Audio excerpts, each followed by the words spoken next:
Welcome everybody to ABQid powered by C&M Ingenuity session on everything fundraising with a specific focus on your investor presentation, your deck, as we call it. For this session, I brought in a couple new friends. They have formed a business called Decko, and they formed this business. I'll tell you a little bit more about the story, but they formed this business to help great startups have a great deck. I've seen, and I think we all have seen, great companies that have faltered because they couldn't tell their story effectively. Especially in New Mexico, I think that I feel this acutely because we have a strong technical co-founder body through our national labs, through our kind of brainiac population. And, you know, engineers are not often the best to tell a story, do the marketing side, so to speak. I also thought it'd be great to bring in Ben and Robert from Decko because A, they've really made a business out of this, and B, they've seen decks from around the country. And I, as a fund manager in New Mexico, I focus on decks that I see from New Mexico-based companies. But very quickly, you'll understand that the capital scene in New Mexico is that, yes, you can get pretty far fundraising in New Mexico, but if you're really going to grow, it's still the situation that you're going to want to court and befriend and build relationship with investors really across the country, if not internationally. And so I thought Ben and Rob's perspective would be especially valuable, more so than mine or anybody kind of local, I'd say. Although I don't want to decry local wisdom because we do have a lot of it. I just think it's good to change the pace a little bit, get some outside perspective. So I'm really excited for Decko being here, and thank Ben and Rob for spending their time with us. On the win-win side, Decko is a business that provides service to help startups improve their decks, and they do offer a paid service for that. And if you're interested in that, you'll see on their presentation contact information. Just reach out and start that conversation. They're easy to talk to. In my opinion, cost effective for what they're doing. And that's really where they differentiate. Not the only ones on planet Earth that provide this type of service, but I just like their style and how they're doing it. So keep that in mind as you get this free session. Lastly, I'll say just on format, we have a number of founders in the room. So good to see you all. And you're going to have some questions. Maybe you have in mind a thing you're stuck on with your deck right now if you're doing it. Hang on to that question, and then I'm going to serve as curator after I hand it off to Ben and Rob. And we're going to aim for at least 30 minutes of good solid Q&A here in the main room here. We're not going to go into breakout sessions as we have in some past sessions like this. So I will serve as the curator of that. If you can type your questions in a separate window, and then when we ask, put them in the chat box, that would be great. If you stick them in the chat box because you just got to get it off your chest, I'll kind of note it and come back to it once we end the presentation, because I do want them to get through everything that they have to share because it's good stuff. All right. That being said, Dan, did I miss anything? No, we're good to go. Going once, going twice. All right. Wonderful stuff, everybody. And with no further ado, I'm going to hand it off to Ben and Rob. Gentlemen, take it away. Thank you, TJ. It's awesome to be here, as close to New Mexico as I've been. Funny enough, I reached out to TJ over LinkedIn, and he's really introduced me to this world of startups in New Mexico, which I do agree with the overall sentiment. Does need more spotlight and more attention. Coming from New York City, growing up around here, obviously a lot of concentrated capital. I think that there's a lot of missed opportunities among startups that are not in Silicon Valley, Austin, and New York, maybe London, Tel Aviv. And I'm very excited about helping bring those startups to the surface and get more visibility from top VCs. That being said, we have a whole deck to share. So I'm going to share my screen with you guys.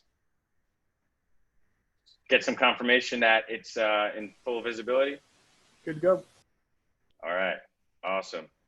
So the deck and presentation we're going to focus on today is not exclusively about the nitty gritty on building the deck, such as, design, strategy, but more about venture fundraising tactics and how you could use your deck and your presentation to address the venture capital investor that is good for your business.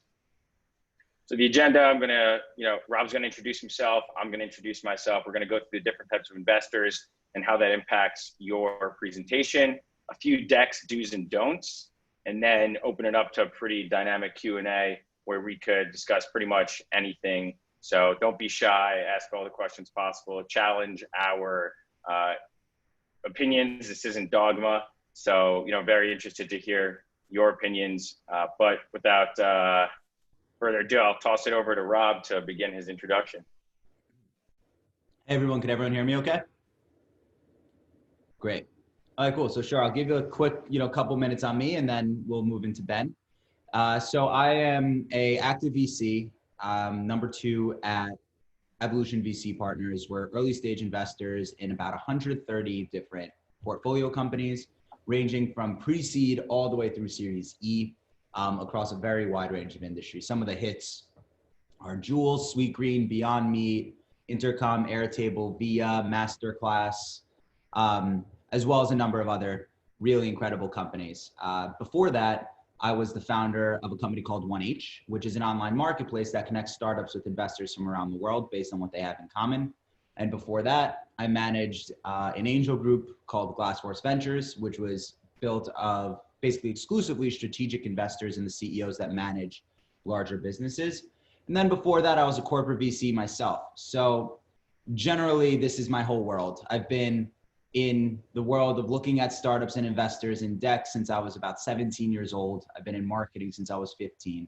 And so this has been a very, very specific, deep passion of mine for a long time. And Ben and I got together because we had met through a deal. Ben will give you a little bit on himself as well. But Ben and I got together. We met through a friend and then did a deal together.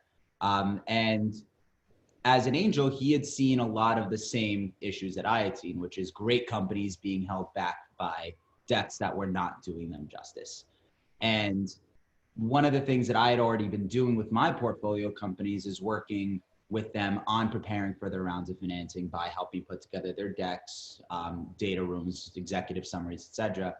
And Ben had also had very similar experience doing the same, both on the actual investment side, having raised capital himself for his last company, which we'll get into, as well as on the sales side, building sales decks and presentations like that. And so together we decided to team up and launch a company that would help early stage companies actually get decks that do them justice. And so with that, I'll pass it over to Ben and we'll dive in from there. Yeah, thanks, Rob. So like Rob, very entrepreneurial, kind of been in my blood for a bit of time.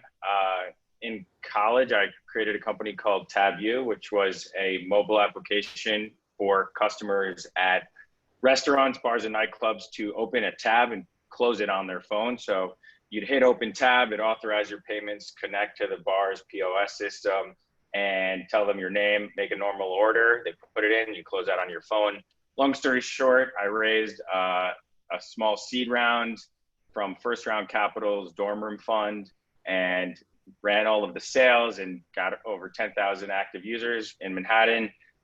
Eventually, there were a bit of obstacles to get the business to national scale. Namely, we had to create marketplaces in each city.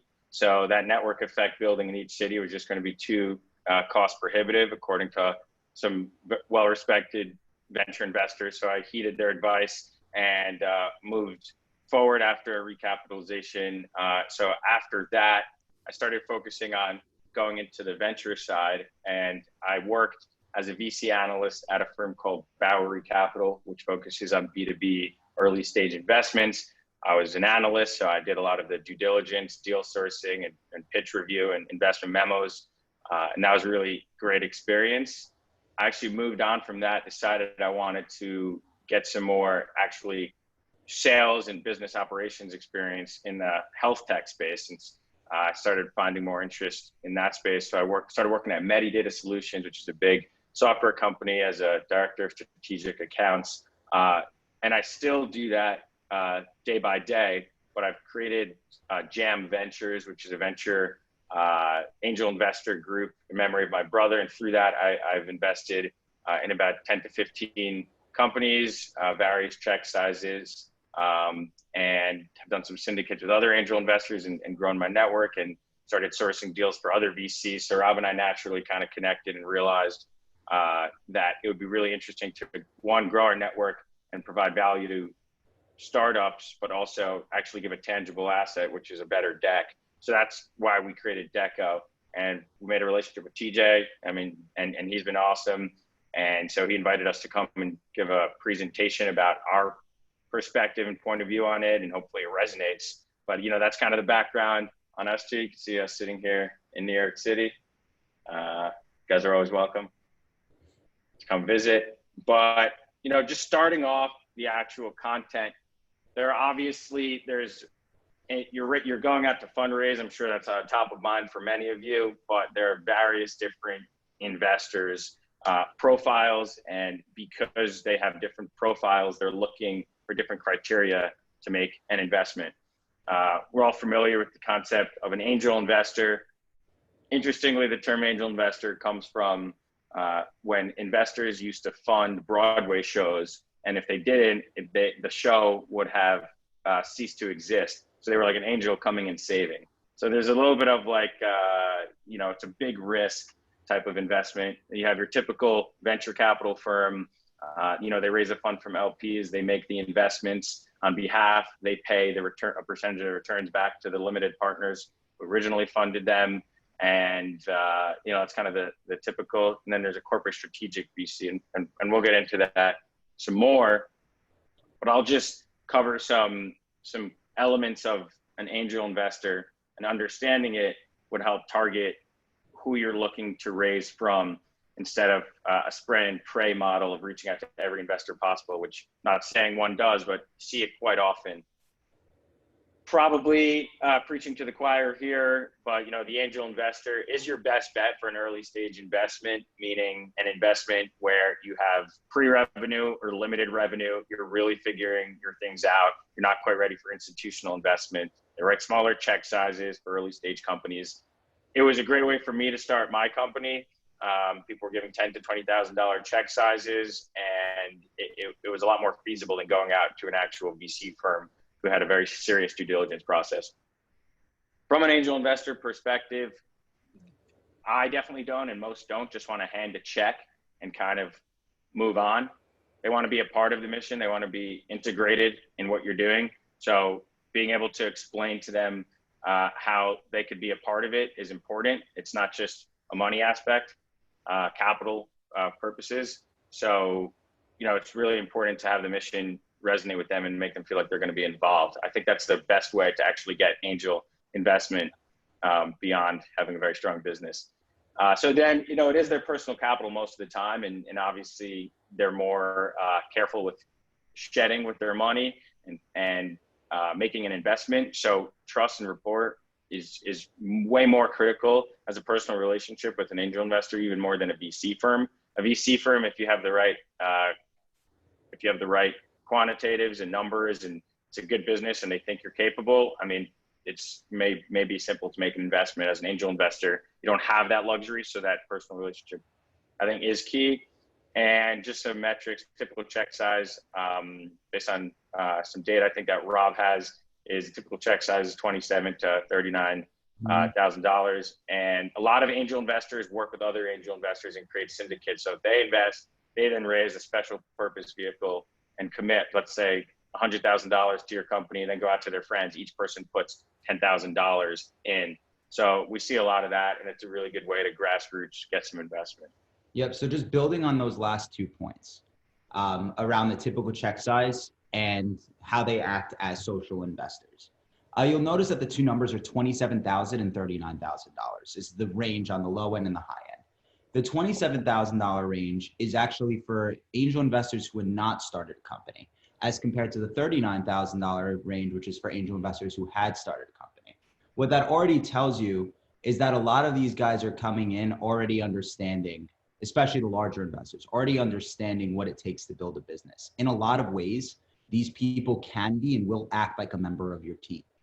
And they can be incredibly, incredibly effective as advisors, as the kind of people who can roll up their sleeves. And then the next thing is on the social end. There's, like Ben mentioned, there's something called SPVs, which is very, very, very common among angel investors. And they're kind of done in one of two ways. The first is through one angel investor deciding to spin up an SPV, which means a special purpose vehicle.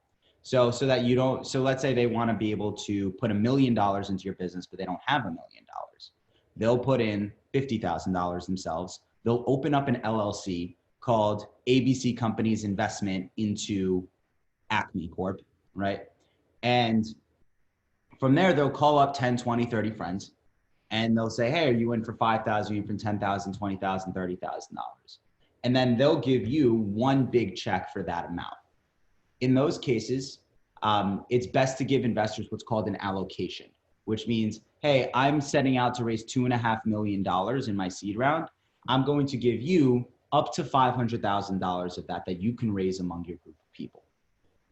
There already, what you've done is you've taken a little more control over your interaction with the investor. You're showing that you're asking them to prove that they're willing to work for and with you to be able to get things done, and all together can bring them in as part of your team. Secondly, a lot of these guys, even before a deal, will join in on something called an angel group. An angel group is a collection of angel investors. I used to manage one myself. In our case, we had about 45 angel investors from around the world, and each one kind of has their own process. In our case, what we did is we would meet once every 2 weeks and have wine, and I would slap a deck on the table, or a deck or two on the table, and we talk through each one together. And I'd bring demos of the products to be able to put into investors' hands, which is incredibly, incredibly valuable for angel investors. Since they act like customers, because they likely are customers, they're going to want to see this thing live and understand it in context for their own lives. I could give you a great example. I raised capital for 2 different companies through among many, but 2 identical companies through the angel group. On paper, they looked exactly like the same company. They had an equal amount in revenue, $2.1 million in annual revenue. They were in the same exact market, right? They were in the connected home market, though one was better for apartments and one was better for homes. And that's going to be important in a minute. They even had the same major big customer, which was Lowe's, who put in a big purchase order for them. So on paper, and the valuation was the same, and most of their investors were the same. It was kind of nuts how identical these 2 businesses were.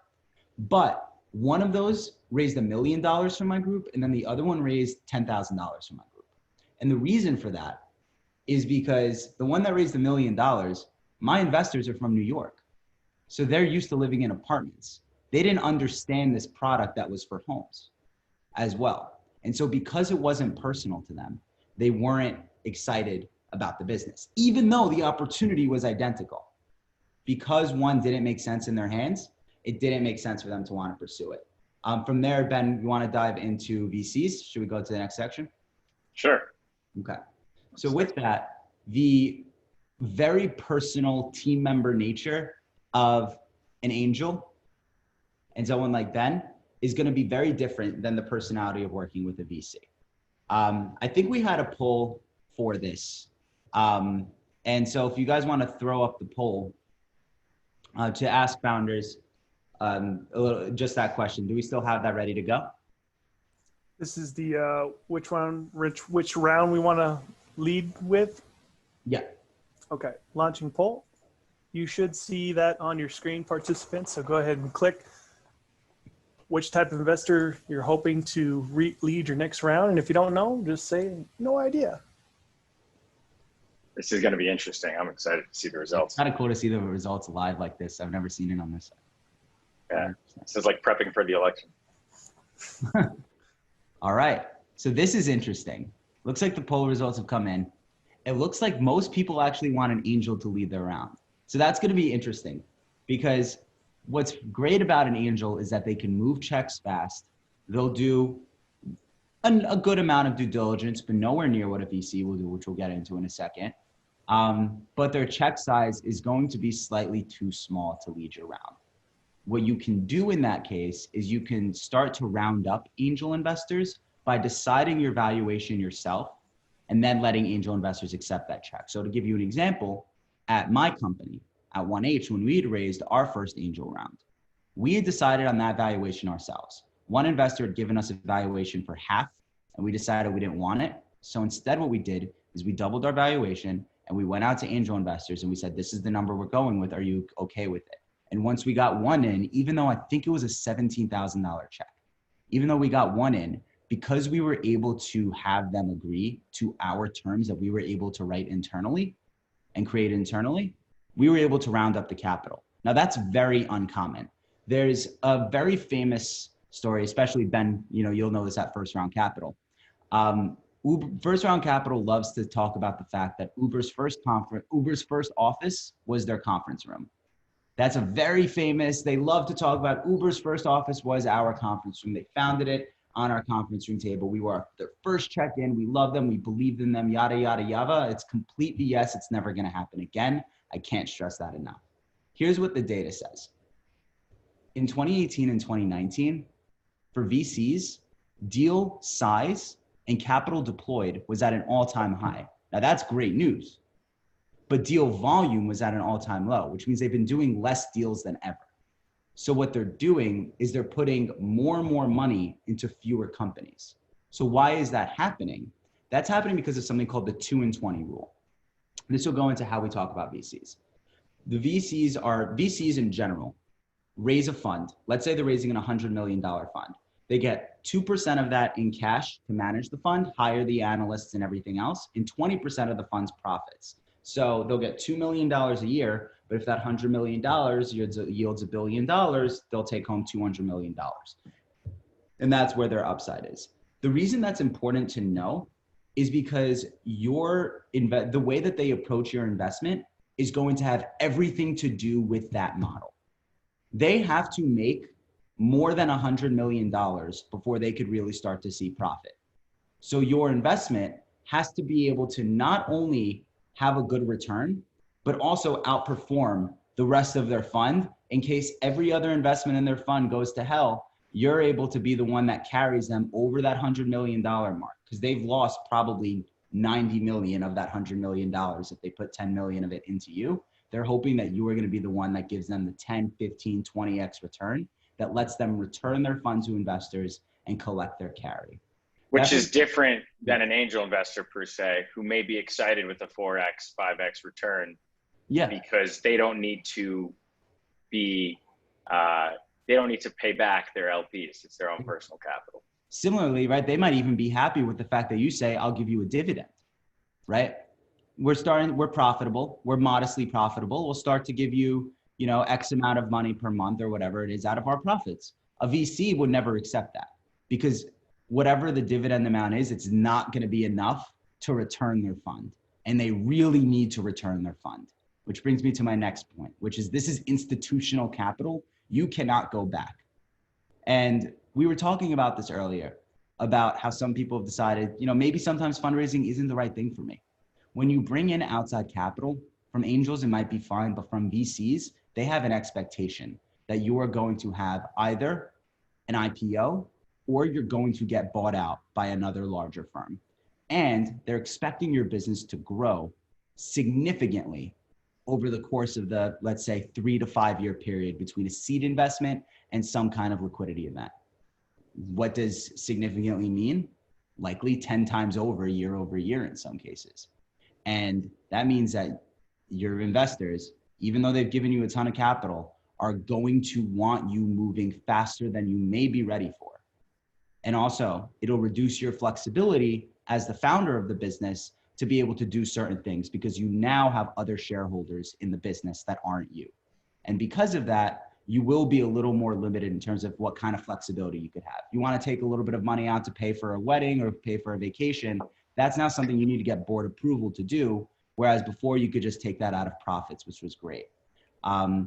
With that, they also conduct the heaviest due diligence and the deepest and broadest due diligence. They are going to audit every single part of your business, from your financials, both historical and your projections, down to, I mean, I'll literally look at contracts for lease agreements, their insurance providers. I go in there when we get into these companies because we have to make sure that all of our I's are dotted and T's are crossed when we're looking at a deal, because it's also much larger LPs that we have to be able to show deals to. VCs could look at 10,000 deals and probably invest in 60, just to put that into perspective. And they love to boast those numbers. But with that said, they could be amazing partners in a business. A good VC will want to win deals. And to win deals, they have to be able to offer a lot more than just their money to startups. And so because of that, what they'll do is they'll offer what's called an ecosystem. That'll be a network of other investors. So for example, at our firm, our ecosystem includes a massive network of follow-on investors who could come along with us on a deal-by-deal basis. And we often bring them in. So we could say to a portfolio company, hey, you're raising a $10 million round. We might be putting in $2 million, but we could probably help you close out the rest of the 8, right? For example, would be one great way to say, okay, this is why you'll want to work with our firm. Or, hey, we have introductions that we can make for your product to 15 big customers for your business that could take you from 0 to $2 million in annual revenue year over year. And we can make those introductions. Or they'll say, we have a huge pool of talent that constantly applies to work with our portfolio companies, and we could help you source talent. And so VCs are really good at that because remember, they're only investing in a select number of deals. So they're spending most of their time post-investment with companies. And so they'll really get hands-on and put you into their ecosystem if you want them to. That's enough on the VC side. Ben, do you want to move to the corporate VC? Great. So the corporate VC side is a slightly different world, but in a lot of ways similar. They kind of operate halfway between an angel and a VC investor in a lot of ways. The first is that a corporate VC, right, will either have a specific team spun up to invest into deals, or you're talking to the CEO of the company directly, right? So for example, Stripe used to just do their deals directly, right? You would talk to the CEO or you talk to the VP of whoever who decided that their investments were worthwhile. But now I've decided that we're actually opening up a venture arm. Tyson Foods has a venture arm. Almost Walmart has a venture arm. Oracle has a venture arm. Almost every major company has a venture arm now. And what they do is they spin up teams that look like mini venture capital firms inside of these places, and then invest into companies through that entity. Now with that, their expectations are slightly different than other investors. This is what I mean when I say in some cases they could act more like angels. They'll have thousands of reasons to invest. It could either be you think this is a great deal and it could have an outsized return, sure, but why would I be investing into companies when I could just be making money on my business? The only reason you invest into a company or a startup is because you think it's strategic for your business. I'll give you an example. When I managed the corporate VC for Research Frontiers, I knew we wanted to enter into the architectural market with our technology, but we were going to invest a lot of money internally into hiring a team to be able to build that technology. Instead, we decided to invest into a company that had already built the technology we needed. And then we brought them into our existing customer network and we blew them up and they blew us up because of it. And we were able to speed up our time to market because we didn't have to spend the millions of dollars and spend half a year developing a product. So it was very strategic in that sense for us to want to invest into this business. Similarly, there is a flip side to it. One of the most notable cases is kind of Amazon. Amazon has a habit of investing into companies at the seed stage that they ultimately want to just compete with. They do that so they get access to the business's information. And so they may come in and say, hey, we'll put in $5 million. That's nothing to us. And you'll be excited because you're a founder. You got $5 million in the Amazon logo on your cap table. But then what happens is they've been just stripping your business for parts and intelligence from the back end. And then they release competitors. It's very, very common with a company like that. So really try to know your corporate VC when you're talking to them. With that, when it comes into the pitch, talk about how this can be strategic for that investor and for that firm. What parts of your product can integrate with their product? Come up with use cases for your product and their product. What new markets could they open up for you and what new markets can you open up for them? Talk about it as a business partnership and less about just trying to get some money for your business. With that, you'll be on the fast track to M&A. They're probably investing in you because they're thinking about buying you one day. So they want to dip their toe in the water before diving in. They will introduce you to their customer network. And it always looks good when you're raising money to say, Walmart actually invested into the seed round too, because they're really excited about this. And then that lends credibility to your business, depending on the strategic investor. With that, they do conduct very specific due diligence. What I mean by that is they may not do what I said, which is I'll look at your insurance agreements and I'll look at your financials and all this other stuff. But what they will do is really dive in on your tech stack, right? On your actual product, and see at every single layer, does this integrate well with our product, for example? Or they'll really, really want to understand your position in a specific market, because they want to go into that market themselves. And by investing in you, they're taking money out of their marketing budget or their go-to-market budget for their sales expansion and putting it into your business. So you're kind of an acceleration of their timeline there. So they're going to want to make sure that your business is as good as they could have done in that specific area. So they may not go broad, but they'll go very deep. And with that, we can move into, Ben, if we want to move into do's and don'ts, and you could take over from here. Yeah, sure. I think also with corporate investment, it's important to perceive it as an R&D investment on their behalf. A lot of the times they do it instead of actually developing products. And there's many accelerators that corporate VCs have. So when you guys go out to raise, I would focus on looking at the big companies in your space and trying to find out where their corporate VCs are. They're very open to conversations, much more than a lot of other VCs, because they like to keep a pulse on the industry and they've accelerator programs. So with my app, we worked with ZX Ventures, which I think was Anheuser-Busch. So, there's a lot of value add there. So really don't underestimate the corporate or angels. Absolutely. All right, cool.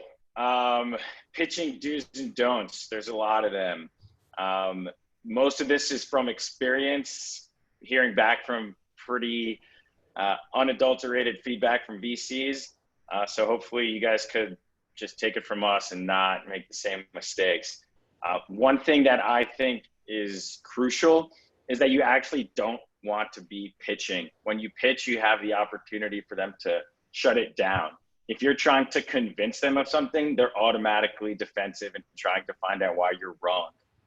If you're trying to educate them on a market, on a product, on a problem, on a solution that you're an expert on and they're not, they're much more likely to have an open mind to it. So what I mean by that is you definitely don't want to assume they know a lot about what you're talking about.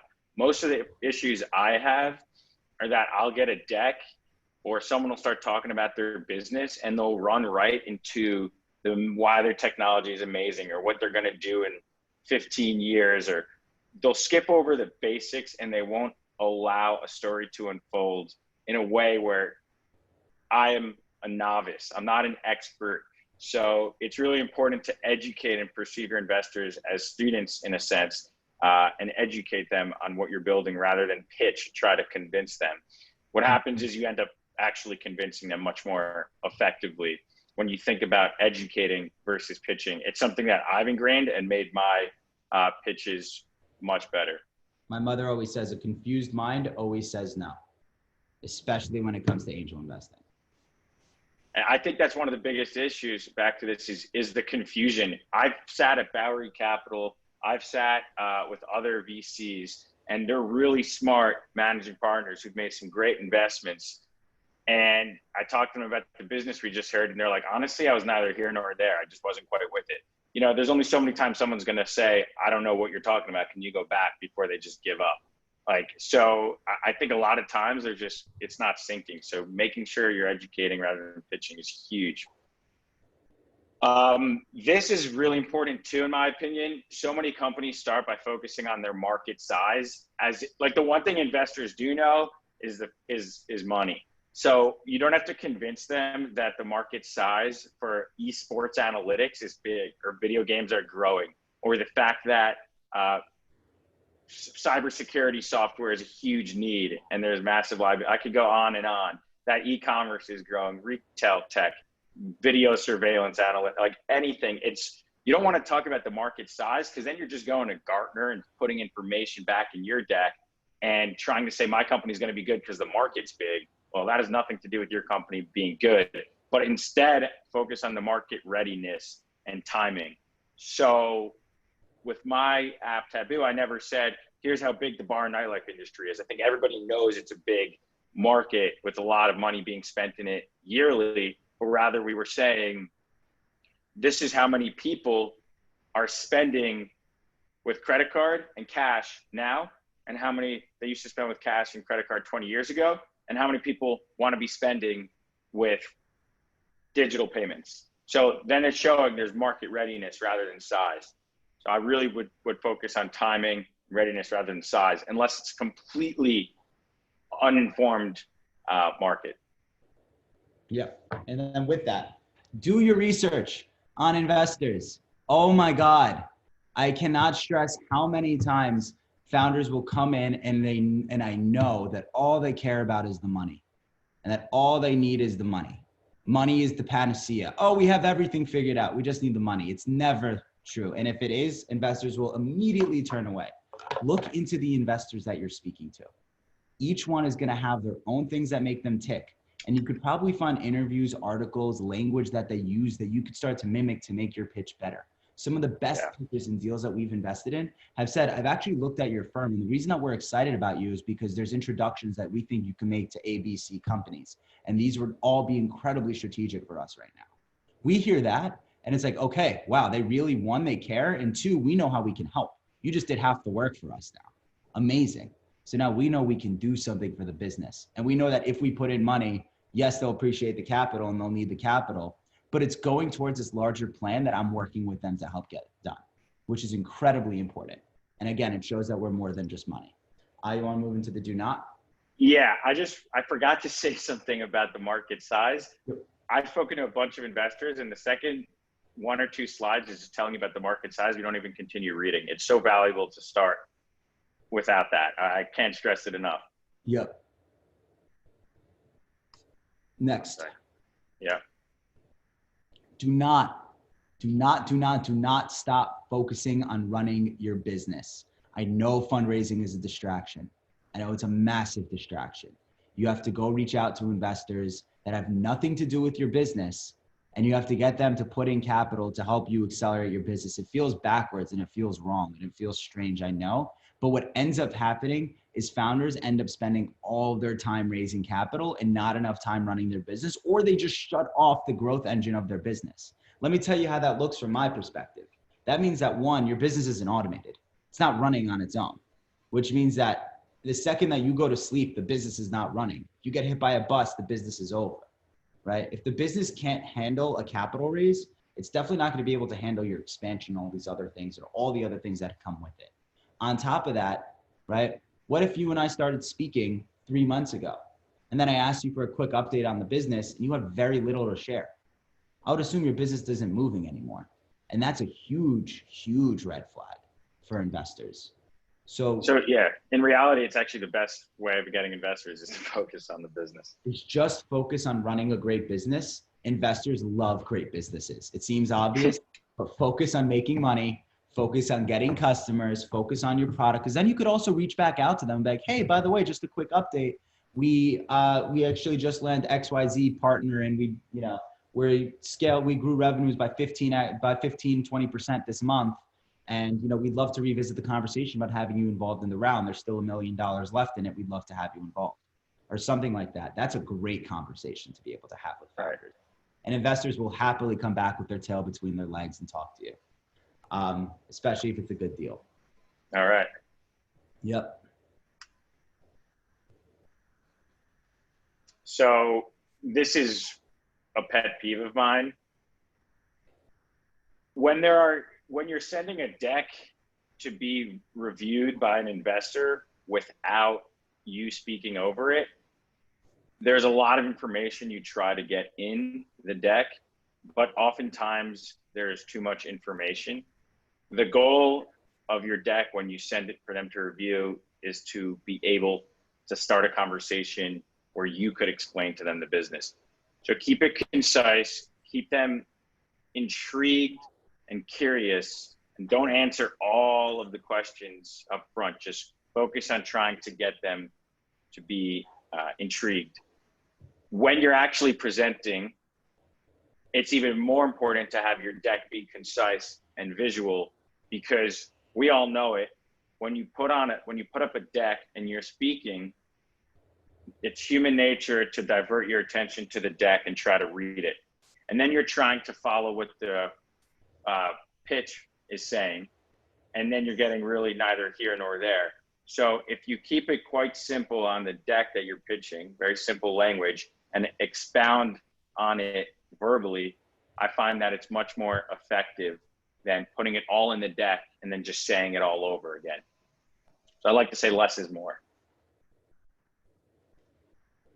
And there's no try. Nice. Do not be timid. It's, I used to say, you know, hopefully we'll be successful. We're going to build this company. We're going to try to do that. No investor wants to put their money in a try. We all know you're trying. The odds are stacked against you, but you know, you got to say things more along the lines of, we will be the largest direct-to-consumer luxury sock brand or something, rather than we're establishing ourselves as the largest global provider of D2C luxury socks by doing this. Like, you got to tell them what you're going to be and that you will be it. So there is a place for being quite confident to the point of, you know, fabricated certainty without being cocky. And I think that that's really important, because at the end of the day, it's a bet. You're betting on the jockey. So you really want them to have almost a brash confidence. Yep. With that, by the way, yeah, if you're not bragging in your deck, then no one's bragging for you. I can't stress that enough. So this is always a great one that I've always found always works. And I remember the first time that I realized it was happening to me, and I was like, that's genius that they're doing this. Find a way you could add value for an investor outside of that deal. They're going to owe you one. Here's what that means. Hey, I actually have a podcast. I'd love it if you did an episode, right? Now you have a follow-up meeting, right? Now you have a reason for them to come back in. Or I noticed that you guys are invested in da-da-da. That's so interesting, because I have a friend who runs blah, blah, blah business who would love to use this product. If you want, I could connect the two. I'm happy to do it. Now the VC owes you a favor. The investor in general owes you a favor. They're going to stay in contact with you. You're going to have a rapport with them. And again, you've set yourselves up as partners with the investor and not just someone who's begging for their money. And that's a huge, huge, huge difference in the dynamic between you and investors. And it's a soft skill, but it works amazingly. It's the same thing with business, right? I mean, you know, instead of just trying to sell, you try to provide value up front. I love this one as well, because it helps build an organic relationship. Yep.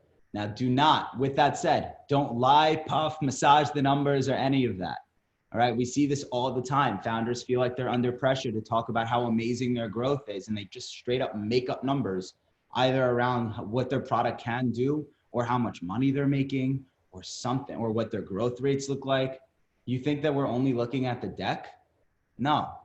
We're going to dive into your financials once or twice. Things are going to come out in due diligence. And if we caught you in a lie, not only is that deal done between you and me, for sure, no questions asked, I'm going to call up the 5 friends that were also looking at the deal. There's 1,000 VCs in the world, I think, or in the United States at least, right? Everyone kind of is starting to know each other. It's a pretty small world, right? If you start to lie to one, word will spread quickly. And other investors will know going in that you may not be telling the whole truth. And I mean, from a moral perspective, it's obviously wrong. But if we're talking purely from the perspective of trying to make your raise, it is not worth it to include a number or include facts about your business that are not true and then get caught in it. Instead, if your numbers aren't where you want them to be, use them to tell a story, right? Let's say you have $5,000 in total revenue. Right? We were just talking to someone like this. Let's say you have $5,000 in total revenue. Ben, I think you know the story I'm talking about here. Instead of saying we're going to be on track to do $100,000 this year. Where's that number coming from? Ben had a great one that he brought up the other day, which was to a client, which was tell them instead, right? We just launched the product, and we already have interest from, $5,000 worth of customers. That's really exciting. And now we're getting ready to spin up the engine because we know that at least there's some early interest there from customers. Now, you didn't lie to the investors. You didn't say anything wrong. Your number sounds more like a proof point now and not something that you're trying to hide or fumble over. When Ben brought that up, I thought it was genius. Well, that's a bit excessive, but thanks, Rob. I don't know so many people who lie outright as much, like I'm sure no one here would. I think it's the massaging the numbers as well. So like if you start saying we're doing 10,000 a month and our customer acquisition cost is 800. When you start presenting that, we're really going to be like, oh, that's a fantastic multiple. Explain that more and really get into it. You're opening yourself up to a lot of questions. If you can't really validate that and explain that, it's not the same as a lie, but the trust is diminished. So I think massaging numbers is not always so great to do, as well as not lie, obviously.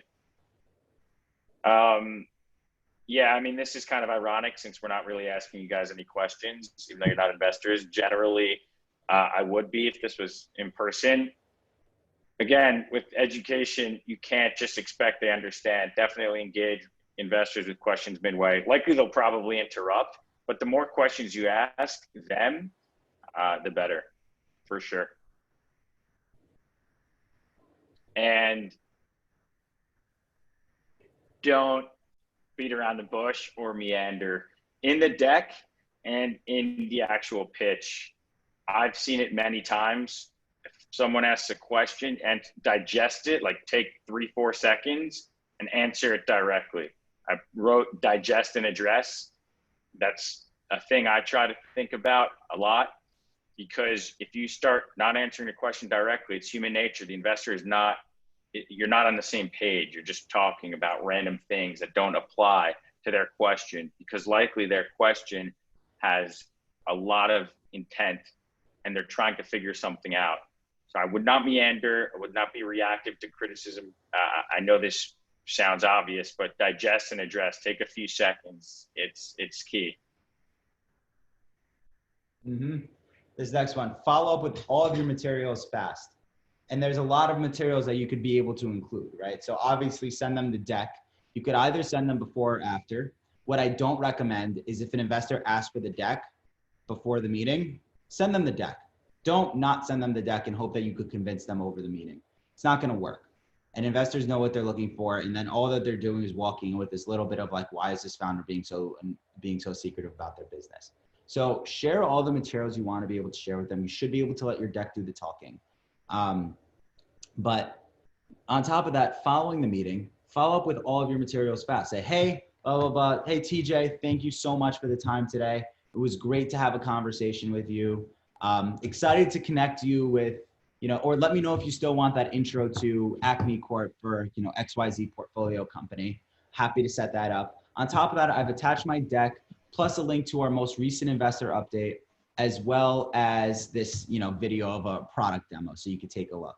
That's basically going to be the jumping off point for their due diligence. And now you can control, in a sense, how they're going to do their research around your business, what questions they're going to ask. And you've shown them that you're very, very, very, you have your shit together, is what you basically are able to say to them. With that said, follow up with them and do all those other things. But into the next slide, do not waste your time. And this is what that means. There's some VCs that are just not worth your time. They'll take the meeting, but they shouldn't have ever taken the meeting in the first place. They might have even taken it just to be nice to another friend. There's some VCs that invest in specific industries. Don't talk to them. Cut out all that time already, because that's already a no, and you're wasting an hour of your time pitching them. There's other VCs who may disqualify you because of stage. Look at the stages of the businesses that they invest in. There's all sorts of reasons an investor will say no. Try to qualify which ones could say yes before the meeting to save you time. And then after the meeting, a lot of investors have a habit, me included, by the way, I'm not going to lie, right? Have a habit of just sometimes not getting back to founders, especially if we know that we're not interested in investing. We're looking at 1,000 deals.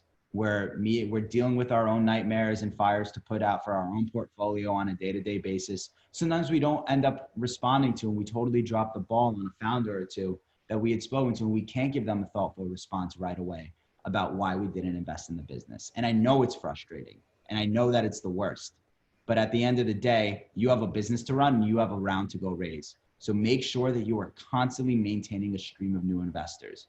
And the average investor is investing $39,000 as an angel at the, for what's called, if they started a company on average, right? You need to make sure you have 15, 20 angels lined up if you're going to make that, even a piece of that raise. And in case some of them say no or don't get back to you, same goes for VCs, right? Each one of those is going to take time. Make sure that all your eggs aren't in one basket, because when you get that email inevitably that says, so sorry for the delay, but we're actually not interested, right? The only reason they're sending that is because all you've done is annoy them. Their yes is no was no more likely after email 4 than it was after email 3. And so just know that, and always make sure that you're not wasting your time. You have a business to go run and a round to go raise, and then go focus on that. And tactically, I wouldn't follow up with investors more than once or twice at most. They'll get back to you if they're interested. It happens a lot and it comes off as desperate. And there's a lot of psychology to that, but don't want to belabor the point. But actually, before the Q&A, there was a few things that we didn't put in here that I thought were worth mentioning. I believe it's from the book Originals by Adam Grant, where he talks about one founder who started his pitch by saying the 3 reasons why his company was going to fail. He ended up getting a lot of investment and succeeding. And the reason why that succeeded is because you tell them before they could arrive on their own about why it's going to fail. And so that 1 shows your ability to be self-critical on your company. 2, you understand the loopholes. And 3, they're not the one saying, oh, they're going to fail because of this. You are. So it's a very bold tactic. It's a very interesting tactic. It'll be refreshing to investors. And I would suggest it at some point, because there is a reason why you'll fail. So it's also sharing, what you have to do in order not to fail. So we didn't include that, but I think that that's a really good idea in general. So I guess we're at the Q&A stage. It'd be awesome to have conversations around it. TJ, I don't know how you want to handle the managing of the questions and whatnot, but hopefully there's some questions, comments, and we could have some fun with that. Well, my main man, John Bell's got us started really well. It's a great question here. A couple of questions here, but you kind of alluded to this, and it touches on a few of the do's and don'ts in terms of not wasting your time, etc. But when should an entrepreneur not seek angel/VC investment? When should they focus on bootstrapping or bank loan? And I'll just add my color commentary here in that, sometimes there's this valley of death. You got this idea, it's awesome. Yet all the investors you talk to say, great idea, but I want to see some execution. I want to see that. But you're sitting there receiving that criticism or whatever and saying, I need some money to execute. So yeah, what do you do in a situation like that? And when's it more appropriate to bootstrap or bank loan or some alternative financing vehicle to get the thing off the ground? Positive Rob has an answer, but I'll tell you for sure, there is no one answer. Yeah, there is no one answer. There's a few answers. A good example is my brother's company, right? My brother has investors who constantly want to get in on his business, but he says, no, I don't want investors in on my company. The reason for that is because I like making the money that I'm making. I don't want to have to dealing with other investors and other, fiduciaries for my business. I'm making good money. I know how to grow this business. I could grow it off of my revenues. And I think that I could hit a return that's going to make Maurice a ton of money. Maurice is his name. And make Maurice a ton of money. So why do I need to distract myself with outside investors? I also have other founders, right, who say, I'm not ready to raise money yet. And the reason I'm not ready to raise money yet is because I don't have the revenue for my business to be able, I don't have anything to prove to investors that my business can work. And so I need to take some time to just make some money on my company and show investors, hey, yeah, like there's a way to automate this. And with capital, we can automate this and scale this thing and accelerate growth. But I need to get it an inch off the ground. Forgot where I read this, but someone told me, an investor's role is you get an inch off the ground, they'll take you a mile, but you got to get that inch off the ground. And so that's probably, when to and not raise VC money. And then I see there was another question here. Do we want to talk about the other one on story? I actually want to get to like the type of investor and then get to John's excellent second question. Actually, we had two corporate VC kind of flavors here. One from artificial intelligence. I don't think that person's name is artificial intelligence, but they just show as AI here. But so let's ask that first one. Do you typically see corporate VCs strip startups they invest in, Amazon versus acquisition? No, they typically buy them. They do typically buy them, but you have to know, you've heard all the horror stories, you watch all the things, you know how crazy big tech can get, and you know how crazy big businesses could get. If the business has a documented history and people will be pretty public about it, know who to stay away from and look into it. Maybe look into the portfolio companies of some of these some of these corporate VCs and say, hey, what was your relationship like with, Jet.com or with Stripe? Were they helpful? Were they strategic? Did they end up releasing a competitor with through your investor report or something? Get that info from them. Believe me, people will say something, especially if they've been scorned. And so the answer is no. Not all the time. It's like they invest solely for that reason. When we did it, we certainly didn't invest so that we could build competitors. We invested so that we can accelerate our time to market. And we basically used it as a replacement for other parts of our business that we were going to be investing in anyway. So instead of hiring people, we would invest into a company that would do the same thing. And we just work with management there. And these guys would do it while also growing their business anyways. And then Song asked a really good question. Is there a VC corporate profile data bank where we can look at the areas of their investment? Pitch book, things like that. Where's the list that would be good, especially for those looking to bolster their awareness of the VC corporate profile or corporate VC? So is I know this you a had question a really awesome list. Yeah. So, okay. One, I did send a list to TJ, which was compiled by a guy named Shai Goldman, who works at Silicon Valley Bank, who since 2011 has kept a real-time Google sheet of every fund that has raised a new fund, and it's in chronological order. So the more recently they raised a fund, the more likely they are to invest. They have more capital. So really, an interesting asset. But is the question about corporate VCs, or is there a data bank for VCs portfolios? Because it's just corporate profile. So I just want to clarify. VC. I'm seeing certainly both. It'll be good to look at their profile as well as their areas of investment. So I saw someone added Crunchbase to the chat here. I live on Crunchbase. I actually have Crunchbase open on this computer on another tab. I was just using it earlier today.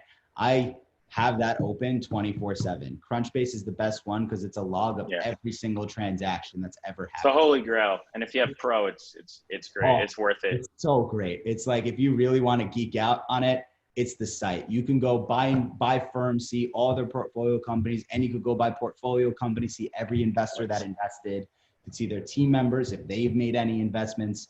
They are mapping out the entire venture industry through its transaction. Yeah. So, Song, you have an energy company. It's trying to cost-effective, crack-tolerant metallization. So I guess that's industrial solar energy. I mean, I would just look at all the big companies in that space and just simply do a research on if they have their own investment arm. They probably do. And then look through that and then look at VCs focusing on renewables or certain industrial investments.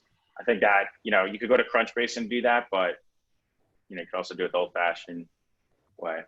Yeah, on Crunchbase, you could just go into the industry. So if you're saying it's the energy industry, you can see all the firms that have invested in energy, or you could type in the name of that company that you want to get in touch with and see what their portfolio already is on Crunchbase, at least. If it's not there, then you can Google it, but they usually can get pretty far on it. Got a couple of good questions here. John, going back to yours, I'll add some commentary here because I think this is a fantastic question, but then you could open up too. The balance between story versus data in your pitch. Data heavy means there's, signaling that you're just in it for the money. Where's the passion? All story means you're not sophisticated enough to run a business and actually get it done and know the numbers. Like, What's the right balance between the storytelling about the exciting thing you're going to do in the world versus the data that shows that you've done your homework, that there's a feasible business pathway here? Yeah. Rob, I'll take a stab at this one because I have a strong perspective. I think the more reliable data you have, the more you should focus the story on the data. Reliable meaning impressive. So a company that I recently looked at has grown from, in their first year, they had 180,000 in revenue, then 7 million and 40 million by the third year. You could put that in one page and then the story next, and I want to talk to you. I mean, that That's is really the what Ben business. did. He sent me that, and then I was like, I got to go talk to these guys. I mean, that is the business. Now, most companies don't have that luxury, and they need to revert to the story. So I think early stage story is very important. If you have any good, the more good data you have, that's the question though, is it good data? Rely on the data. So if your revenue growths are good and they're significant, I would just focus in on that, because at the end of the day, everyone tells a story, very few people have good data. So in short, if you have the data, focus on that and you tell a story through it.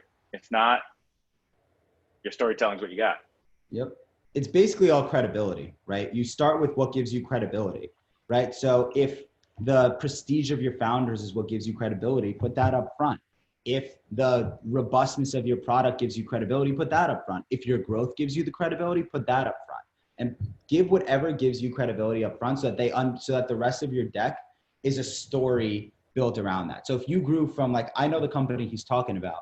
So when they put $180,000 to $40 million within 2 years onto that front page, I read through that deck like crazy because I wanted to know the story of how this company went from 180 to 40 million. What was it about that product, right?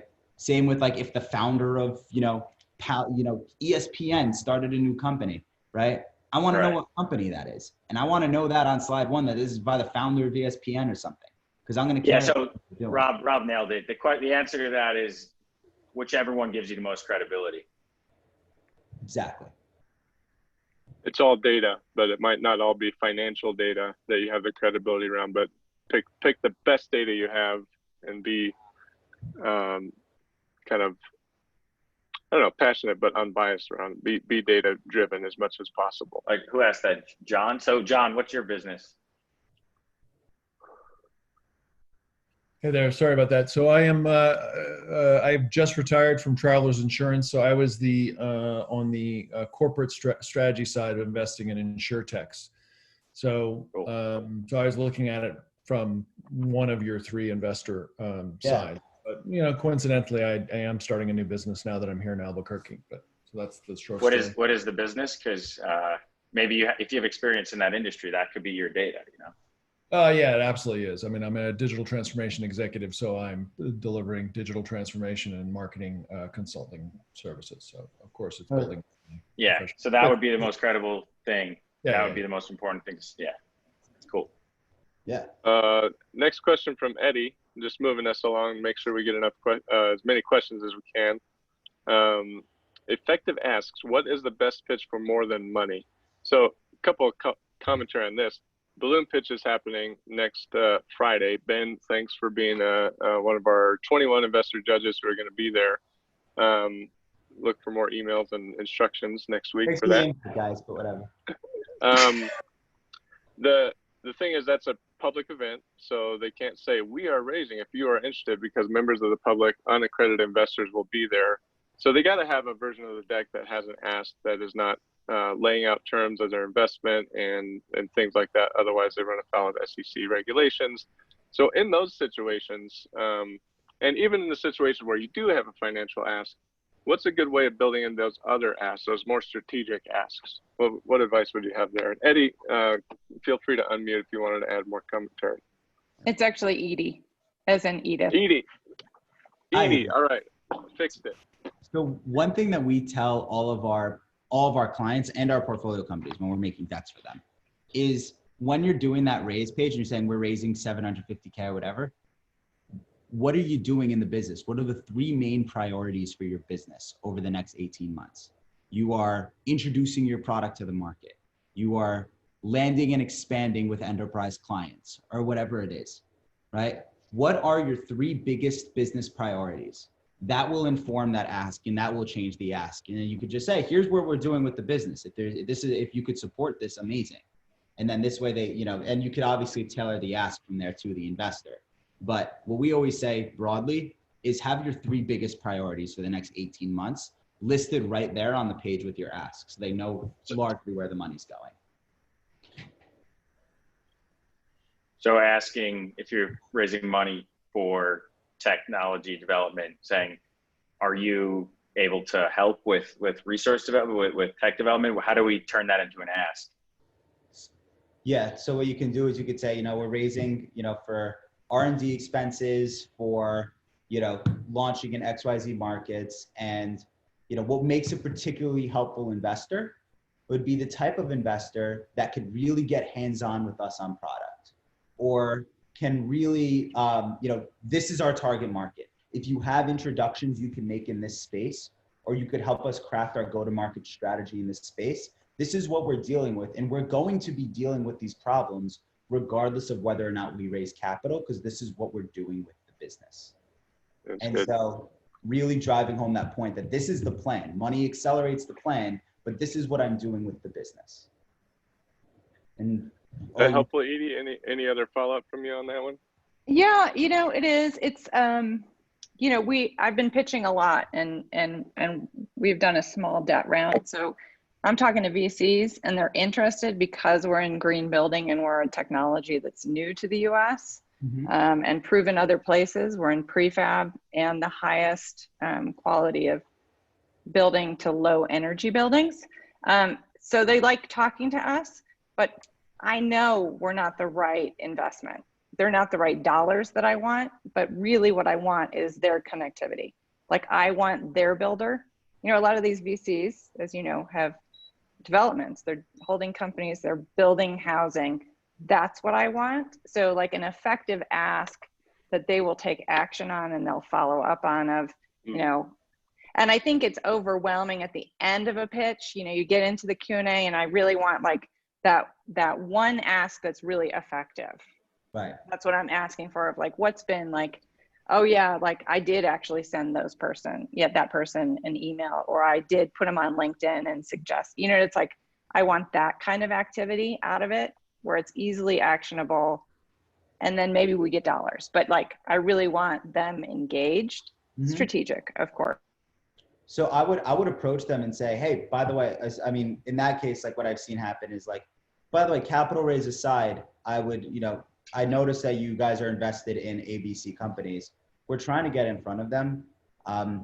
We think, here's a way that I think we could be useful for them. I would love it if you guys can make an introduction, and we can hop on a call to find out a way that we can make this worth your while too, if that's something that's interesting. Most of the time, they're not going to ask you for referrals or things like that. But, if they do, don't be afraid to have a business relationship with them. That's not just them giving you money, But so I would maybe come back to them. It's hard in that scenario because it is a little specific. You've identified you've kind of done all the right things. And, it sounds like they're just not the guys, but they have this one specific thing you want. I would say, honestly, don't waste your time, right, on trying to get them to give you money. So just focus on the other side of the business relationship. If you don't think the money's coming anyways, I mean, what do you have to lose? Is the other side of it. Don't be afraid to ask and say, hey, XYZ things would be incredible for us to be able to work with. We'd love to be able to, work with them. That's helpful. Thank you. Switching gears real quick, another John Bell Ace question. Thanks, John. Other than Google, great pitch example templates. I know we've probably all seen the 20 seed stage template pitches from companies that went unicorn or whatever. But just from your all's resource pool. That's funny though. A lot of those, like Airbnb, everyone shares their deck, and Uber, they were all passed up so many times. So, it's not necessarily let's create Airbnbs and we're going to get venture investment. They were passed on like thousands of times. So I don't know if there's any perfect practice examples. I mean, listen, it's all about mimicking how you would tell it in person. So that's why, like personally, from a Decko perspective, Rob, and our perspective is don't have any templates and configure it, customize it based on what your story is, because each company is widely different. Don't have any like resources to practice example pitch decks, but I could tell you that the fewer words, the better, no matter what. So That's all I got. 2 things on that. One, I just pasted into the chat a Medium article that is. I didn't get it. I sent it to Dan. Dan, if you want to send it to everyone, I'm realizing I accidentally. Yeah, thanks. There you go. It's called The Best Sales Deck Ever. And it's not a pitch deck, it's a sales deck. But what it does is it does a really good job building excitement for the business within the first 5 or so slides. I'll say this, investors look at the deck. I mean, there's kind of, right, there's the first pass, which while I'm on a phone call, I'll probably get a deck, and while I'm literally on the phone with another company, quickly look at this deck and decide whether or not I want to come back to this. I'll either delete it or I'll come back to it. I'll look at that for maybe 15, 30 seconds. I skimmed it, right?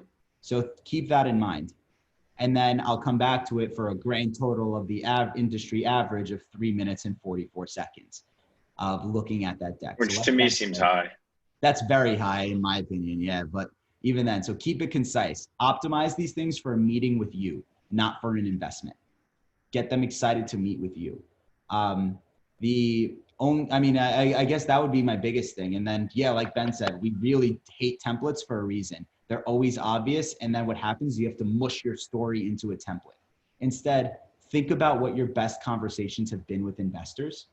Think about how you've ever been able to explain the business. An exercise I like to do is I have a nephew who's 9 years old. I like to talk to him about some of the stuff that I'm doing. If he could understand what I'm saying, I'm on the right track. And, and then from there, build your deck around that. Turn your conversations into a story, and then turn that story into a set of slides, and then, hire us to make it look pretty. But then other than that, you have your deck and you have your presentation and you have everything an investor needs to really, decide this is something exciting. It's good stuff. Yeah. Oh, yeah, this is a good one, John. Like, thoughts on that either some demo embedded in a deck or just a 1 to 2 minute video. What's your thoughts on that? Best idea. In their hands. Do it. It's great. Do it. You got to differentiate, and people are looking at decks all day. If you could get a video, even if it's just you, then they get to know you more. I think someone sends me a video in the deck, I'll watch it probably. It's easy enough. Put the product in their hands as best as you can. If you can't physically put it in their hands, give them a video. If it's a software, show them a demo. Hell, give them an exclusive link, at Decko, Decko at getdecko.com, password it's Decko123, and you have access to it. Make them feel special. Put this in their hands as best as you can. If it's a video, great. If it's a product demo, some images, screenshots, whatever, just whatever you can do to bring this thing to life. It builds so much credibility with investors and helps them put their entire investment into context. Yep. Hey, Rob, Ben. Oh, sorry, Go ahead. TJ, I was going to ask a question. I work with a lot of early stage startups, and there's always this line between cockiness and confidence. And I know you talked a little bit about, we want you to brag, right? You are, not you try, right? But just kind of curious, is that based on the individual investors, or is it okay to just always lean a little bit more on the how do you navigate that with entrepreneurs between like being too cocky and overconfident versus the right amount of bragging? And then the second part of that question is, are you bragging about your services and your products, or are you bragging about your capacity as a startup founder? Great question. Ben, you want to take this one? Sure. I think there's a balance that is hard to strike, but you definitely, if you had to choose the side of humility or cockiness, like if you had to, I do think cockiness is better. It's like with an athlete, you're going to have humility, or you're going to have someone who's going to be able to perform in front of 100,000 people on the biggest stage of the game. Like it is obviously, being a founder is like, so many obstacles. It's a very aggressive, it's very tough. So, if you had to choose, I would go on that side. I mean, it is good to have some level of humility always and be able to be critical. But, you know, I definitely, you could be confident about your capacity, you could be confident about the product, but if you don't have a product out yet and you're not proven, you know, you could still say, this is what we're going to build. No matter what, I'm going to do this. Like whether you guys invest or someone else, like I'm going to work until it happens, you know? So I think investors just get excited when people have that approach, battle hardened. I've never like walked away from a meeting and thought like, oh, I'm totally investing in these guys. This guy's so humble. No, and I've never, why would I do that? Like, this is the position where you brag about your business. This is the moment you have the license. All the years of people telling you to stay humble, for this 1 hour, this is your purge. Get it all out. Be as cocky as you can about your outlook for your business. Don't say that you're the best thing since Jesus and sliced bread, but your business is, and it's taking over the world and it's working. And we know so one thing, if you want to, I think it's cool if you have that sort of confidence and you also have the 3 reasons why your company is going to fail if it does fail. Because obviously you don't want someone who's cocky, who's like ignorant. That's awful. But, you know, just from an emotional perspective, yeah, it helps when you're rooted in confidence. But yeah, you could be very confident, but also not too reactive. So like I've made mistakes where people have questioned it and I was like, what do you mean? Like, this is how it works. Like, that's not going to work at all. So I'll make one more point on that. And then also we should wrap up soon just because I am on 2%. So I might have time for one more.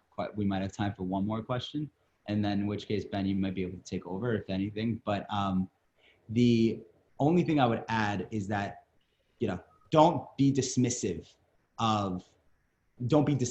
in general. If someone points out something that your competitor's doing, they'll be like, yeah, but we're better because we have our team on it. It's the worst answer ever, right? Be honest. Yeah, you're right. They are going into that. What we need support in doing if we're going to beat them is we need to add and to our business. They know now you have a plan, you know your market, you're not scared of competitors, you're measured, and you're open to having them involved in helping. You can help actually on that by introducing us to and That would help us, you know, speed up our development for this product significantly. Now they're a part of like the, oh man, yeah, let's kick Amazon's ass together or whatever it is. You know, they're kind of with you now in the trenches immediately. I see John's next question. I don't think it's a threshold to have a customer already to get an angel investment. But if you have nothing of value besides, you know, if you're in the industry already, so if you're going out and raising, saying this is what I'm going to do, I just need 100K to like start this, but I know exactly what to do, they may want to invest. If you're a random person who's doing that, then there's really no reason. So it really depends. I mean, having a customer is obviously beneficial. If you don't have a customer, maybe market research showing that customers would want it. Mm-hmm. Yeah. We talk a lot about validation, customer validation. That doesn't have to be money in the bank to have some meaningful validation, but there's no validation like money in the bank. Yeah. I like that answer. It is the best validation is revenue. Everything else is second best, but you know, there could be a close second, but the best validator is revenue. I'm going to join from my phone quickly so we can wrap this up. So I could join in on this way instead. Is there a rule of thumb? Wow, John, killing it with the questions here. Love it. It's great. Is there a rule of thumb on pitch thing? Ben, real interruption there is like, we talked about this before, and the deck you send beforehand, the deck you use during the pitch, the deck you send after. Yeah. Okay, so that's the key there is, are you sending it over email and hopefully having them look at it? If so, maybe have 4 or 5 slides. I think personally, you could go up to 10, but no one's looking at 20. I mean, there's no shot that someone is looking at 20 slides when you just send them that. I personally think less than 14 or 15 for an actual in-person presentation, but it depends how much content is on each slide. If you have one big sentence in bold letters, yeah, you could have a bunch of slides. So there's not one rule of thumb. but shorter when you're sending it for a leave behind. It could be longer when you're presenting over it. The hardest part is knowing what information not to keep in. It's like, you know. Yeah, precisely. In terms of pitch deck length, enough to tell your story. And if there's enough detail and you really want to get that detail in there, throw it in the appendix. They'll care about it if they really care about the business, is what I would say. I wanted to go back. Okay, never mind. Joe's got a question that trumps it. If you had a joint venture with a company managing $30 billion, but they asked to terminate because of COVID months later, is that traction or distraction to mention in one's pitch? I also like that, traction or a distraction. Yeah, that is a ring to it. Yeah. If you had a JV with a company managing $30 billion, are you asking for a friend, Joe? Exactly. Let's see, if you had a No, JV with no, a this is it's us, but no, just yeah. seriously, it's all in writing. I love your Zoom background. Do you ever host a podcast or a radio show or something? No, I don't think anyone would listen to me anyways, but I could try. So I mean, it's no longer traction. What you would say is, I mean, the reality is, right, it's not, you're saying it's not an active part of your business anymore? Correct. All right. So I mean, it sucks, right? Because it's, I would say it's distraction. Yeah, it's a distraction. Yeah, focus on growing the sucks. business. There's always another bus. Just, it sucks. I'm sorry that's happening to you. Oh, no worries. It worked out. So. Yeah. Okay, cool. Okay, then it's traction.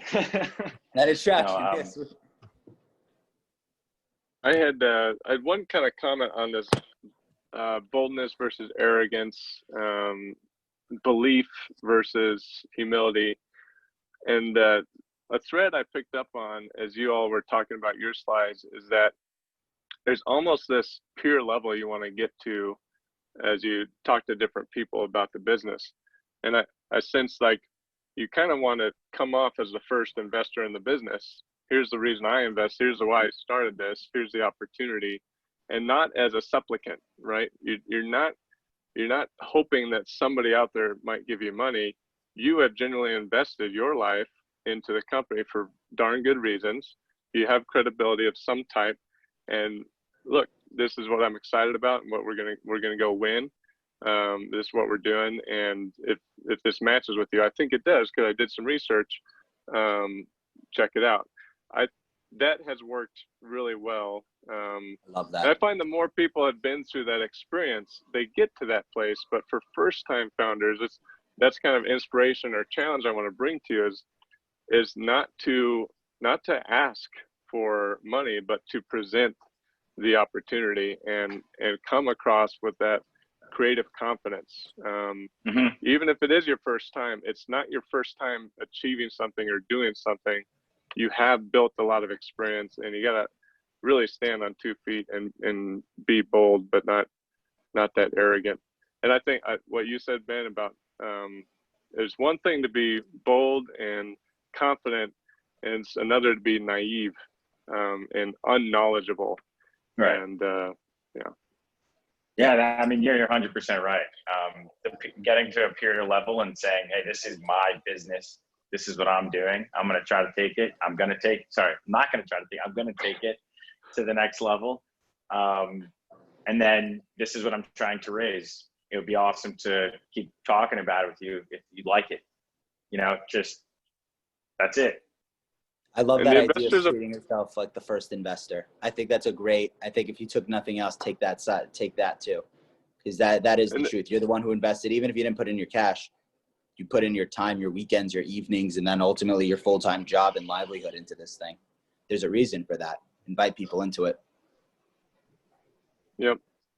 And that also, if your mindset is, this is a person that, yes, they're part of this fund or they're an angel investor, but this is a person that might be valuable, and I may be valuable to him or her.